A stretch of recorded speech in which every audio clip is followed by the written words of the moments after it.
Welcome back to the Daily Poem here on the Close Reads Podcast Network. I'm David Kern. Today's poem is by Gerard Manley Hopkins. He was an English poet and a Jesuit priest who lived from 1844 to 1889. He is certainly one of the leading Victorian poets, and his work was highly influential on the likes of T.S. Eliot and Auden and Dylan Thomas and many, many others of the 20th century. And the poem that I'm going to read today is called Pied Beauty. It was written in 1877, but not published until 1918, when it was later included as part of a collection that was called Poems of Gerard Manley Hopkins. This is how it goes. Glory be to God for dappled things, for skies of couple color as a brinded cow, for rose moles all in stipple upon trout that swim, fresh fire-cold chestnut falls, finches' wings, landscape plotted and pieced, fold, fallow, and plough, and all trades, their gear and tackle and trim. All things counter, original, spare, strange. Whatever is fickle, freckled, who knows how, with swift, slow, sweet, sour, a-dazzle, dim, he fathers forth whose beauty is past change. Praise him. For those who are interested about this is actually called a curtal sonnet, which is a form invented by Hopkins himself. And according to Wikipedia, it was used in 3 of his poems. But this is an 11-line sonnet that plays with the form of a Petrarchan sonnet.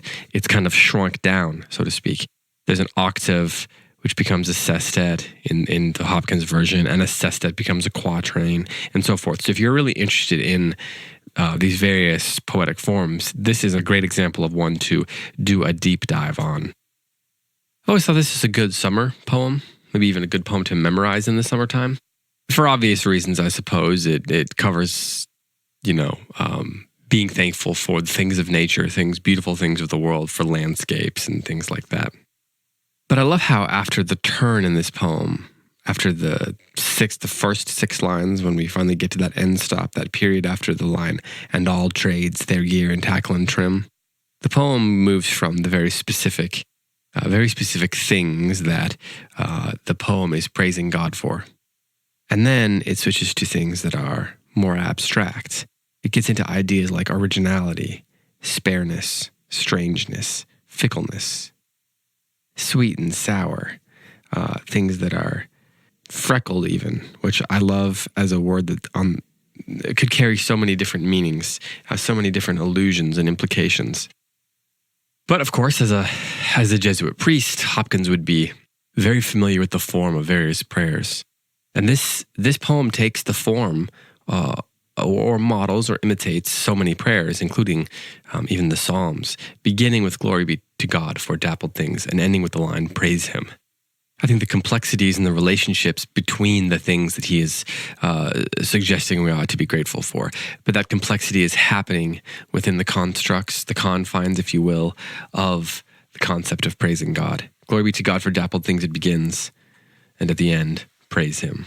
And in between is all this complexity, all these relationships, all these things that can be compared and contrasted and which seem obviously to relate to one another and in other instances seem not so obvious. I don't want to get too much into that because I think part of what makes this poem great is kind of lingering in those comparisons in between the glory be to God for dappled things and the praise him. So I'll go ahead and read it again, but that's where this poem is fun is worthwhile to linger in, I think. So once more, Pied Beauty by Hopkins. And glory be to God for dappled things, for skies of couple color as a brinded cow, for rose moles all in stipple upon trout that swim, fresh fire-coal chestnut falls, finches' wings, landscape plotted and pieced, fold, fallow, and plough, and all trades, their gear and tackle and trim. All things counter, original, spare, strange. Whatever is fickle, freckled, who knows how, with swift, slow, sweet, sour, a-dazzle, dim. He fathers forth whose beauty is past change. praise him. This has been the Daily Poem. Thanks so much for listening. Be back tomorrow with another poem for you.